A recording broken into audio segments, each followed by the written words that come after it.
सब लोगों ने मिलकर के ये तय किया है कि एक तो बाबा साहब भीमराव अम्बेडकर जी की जो जयंती आ रही है उसको सेक्टर स्तर पे, गांव स्तर पे हम लोग मनाने का काम करेंगे और किस तरीके का संकट है संविधान का उस पर चर्चा हम लोग गांव स्तर पे करेंगे। ये अमृत काल नहीं है, ये सनातनियों का संकट काल चल रहा है, जहां संत मारे जा रहे हैं, संत की हत्याएं हो रही हैं, संतों को अपमानित किया जा रहा है। हम सब वो समाजवादी लोग हैं जो बाबा साहेब भीमराव अम्बेडकर जी के दिए हुए संविधान, डॉक्टर राम मनोहर लोहिया जी के जो दिखाया हुआ रास्ता और नेताजी ने जो हम सब लोगों को समाजवादी विचारधारा विरासत में दी है, उस पे चल करके समाज को नई दिशा देना चाहते हैं। समाजवादी व्यवस्था कैसे लागू हो, तो इधर भारतीय जनता पार्टी सौदागर की तरह काम कर रही है, हर चीज को बेच रही है, उनका लक्ष्य केवल मुनाफा है और जो महंगाई हमें और आपको देखने को मिल रही है वो उनके भ्रष्टाचार की वजह से है।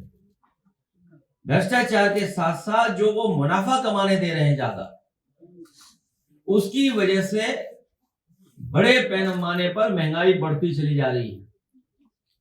जहां बेरोजगारी है और पढ़े लिखे नौजवानों को नौकरी और रोजगार उनके हाथ में नहीं है, वहीं बड़े बड़े सपने दिखाए जा रहे थे निवेश के।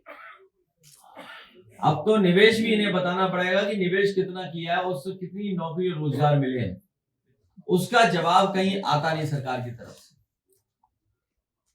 ये संविधान से चलने वाले लोग नहीं हैं, ये मन विधान से चलने वाले लोग हैं। हम लोग लोकतंत्र को मजबूत करना चाहते हैं, ये लोग एक तंत्र लाना चाहते हैं। संविधान जहां हमारा रक्षक है, संविधान हमारी बुनियाद है, उसी बुनियाद को ये संस्थाओं के माध्यम से हिलाना चाहते हैं, उसको कमजोर करना चाहते हैं।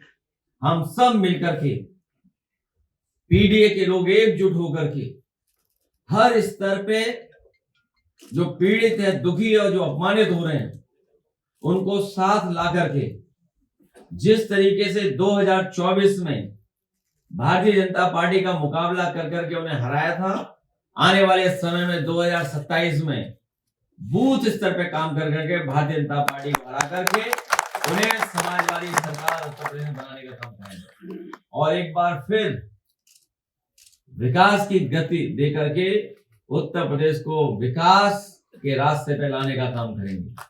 क्यूटो का हाल हमने आपने देखा ही है, क्यूटो में किस तरीके से गोली चली है। क्यूटो में गोली चली, मुख्य नगरी में उन्हीं के सांसद, उन्हीं के नेता आरोप लगा रहे हैं सरकार पे और सरकार के सबसे करीब लोगों के ऊपर, और यहां तक कहा कि अगर न्याय नहीं मिलेगा तो डैश डैश डैश सरकार का कर देंगे, क्योंकि वो कहना ठीक नहीं है आज के जमाने में। उन्हीं के राज्यसभा के सांसद उन्होंने कहा कि अगर न्याय परिवार को नहीं मिलेगा तो डैश डैश डैश सरकार का कर देंगे। अब सोचिए आप, कानून व्यवस्था चौपट, शिक्षा विभाग खत्म कर दिया है, प्राइमरी एजुकेशन में कोई पढ़ाई नहीं हो रही है और सबसे गरीब परिवार के बच्चे पढ़ने जा रहे हैं, उस व्यवस्था को भी इन्होंने खत्म कर दिया, स्कूल बंद कर दिए। जो हमारे इंटरमीडिएट स्कूल है उनको बर्बाद कर दिया। स्वास्थ्य का हाल तो हम लोग देख ही रहे हैं, एम्बुलेंस में लोगों की जान जा रही है, गलत ऑपरेशन हो रहे हैं, गलत लोगों को ऑपरेशन थिएटर में ले जा रहे हैं, जो जिंदा है उन्हें जहां पर मुर्दा घर होता है वहां ले जा रहे हैं। और अब तो हद पार हो गई, जानवर को जो सिरिंज लगती इंजेक्शन, बताइए वो हमारे और आपके लिए, आदमी के लिए खरीद ली है। इससे बड़ा नेग्लिजेंस मेडिकल क्षेत्र में क्या हो सकता है। स्वास्थ्य विभाग ही वेंटिलेटर पे है और कानून व्यवस्था की हत्या कर दी सरकार ने। यदि हम सब नौजवान मिलकर के टेक्नोलॉजी का साथ लेकर के कहीं भी नकारात्मक कोई प्रचार नहीं करेंगे, हम लोग पॉजिटिव रहेंगे, क्योंकि हम पीडीए के लोग हैं, तो प्रोग्रेसिव और पॉजिटिव रह करके आगे बढ़ने का काम करेंगे। वो नकारात्मक लोग हैं, निगेटिविटी है उनके अंदर, और इतनी निगेटिविटी भरी है कि उनके चेहरे पे आने लगी अब तो। और अब तो सरकार के दिन नहीं बचे हैं,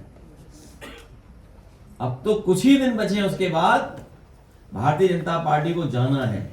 इसी वजह से आपने देखा होगा कुछ मंचों पे झगड़ा, अंदर झगड़ा और अंदर झगड़ा सब शुरू हो गया है।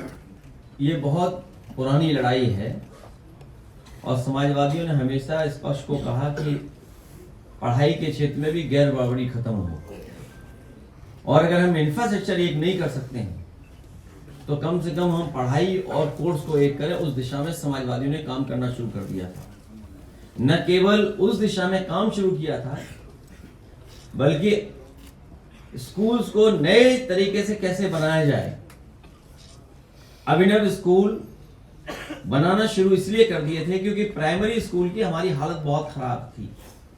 आज भी प्राइमरी स्कूल जर्जर हैं, और जो प्राइवेट स्कूल्स हैं उनका इंफ्रास्ट्रक्चर बेहतर है। इसलिए अभिनव स्कूल जो बनाए गए थे, जो पायलट प्रोजेक्ट पे एक लखनऊ और एक सफाई में बना था, और विभाग को ये कहा गया था कि इसी तरीके से हर जगह प्राइमरी स्कूल बनना शुरू हो जाए, जिससे इंफ्रास्ट्रक्चर बेहतर हो और पढ़ाई का स्तर अच्छा हो। उसके लिए हम लोगों ने लैपटॉप बांट करके दिखाया था। एक लैपटॉप भी वो कड़ी थी जिसमें कि हम क्वालिटी एजुकेशन दे सकते थे, और कोविड के टाइम में सबसे ज्यादा अगर मददगार कोई साबित हुआ तो समाजवादियों का दिया हुआ लैपटॉप हुआ। और हम और आप लोगों की जानकारी में ये बात भी आए कि दिल्ली में सबसे प्रेस्टिजियस स्कूल होता है एक संस्कृति स्कूल, एडमिशन नहीं हो सकते जल्दी। समाजवादी सरकार में इसी लखनऊ में संस्कृति स्कूल बनाया गया, और इसी सरकार ने उसको हालत खराब कर दी। ये शिक्षा को नहीं बढ़ाना चाहते हैं, शिक्षित नहीं करना चाहते समाज, क्योंकि ये रूढ़िवादी रखना चाहते हैं लोगों को जागरूक नहीं करना चाहते हैं। जब पढ़े लिखे होंगे लोग तो सही क्या है गलत क्या है उसमें अंतर करेंगे, सवाल करेंगे सरकार पर। ये सरकार सवाल नहीं सुनना चाहती है, इसीलिए पढ़ाना नहीं चाहती। जब पढ़े लिखे लोग होंगे, हम जागरूक होंगे, तो सरकार से सवाल करेंगे। ये हमें आपको अंधविश्वास और रूढ़िवादी व्यवस्था में उलझाना फंसाना चाहते हैं, इसीलिए शिक्षा का विभाग इन्होंने चौपट कर दिया। और फिर मुख्यमंत्री से क्या उम्मीद करोगे आप?